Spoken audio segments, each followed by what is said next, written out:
আমের সিজন চলে যাবার আগেই চলো বানিয়ে নিই আরও একবার আমের এই রেসিপিটা। প্রথমে আমি কড়াতে দুধ দিয়ে দিয়েছি আর তার সঙ্গে দিয়ে দিলাম দুটো ছোট এলাচ আর দিয়ে দিচ্ছি গোবিন্দভোগ চাল। গোবিন্দভোগ চালটা আমি অনেকক্ষণ ভিজিয়ে রেখেছিলাম, প্রায় আধ ঘন্টার মতন।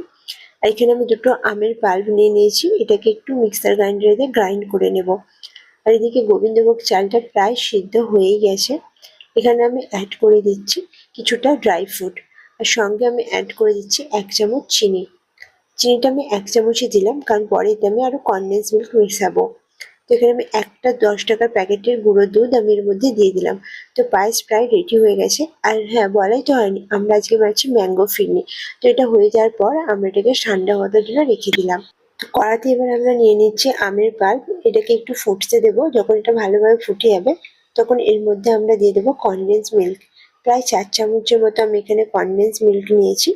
তো কনডেন্স মিল্কটা মেশাতে মেশাতে আরও একটু ফুটিয়ে নেব আমটাকে। তো তারপর আমরা এই দুটোকেই ঠান্ডা করিয়ে নেব। ঠান্ডা হয়ে যাওয়ার পর আমের পাল্পের সঙ্গে পায়েসটা ভালোভাবে মিশিয়ে দেব। পায়েসটা যখন ভালোভাবে মেশানো হয়ে যাবে তারপর এটাকে কোনো একটি পাত্রের মধ্যে ঢেলে বেশ কিছুক্ষণ ফ্রিজে রেখে ঠান্ডা করে নিয়ে, আর এই ঠান্ডা ঠান্ডা ম্যাঙ্গো ফিরনি জাস্ট অসাধারণ খেতে লাগে।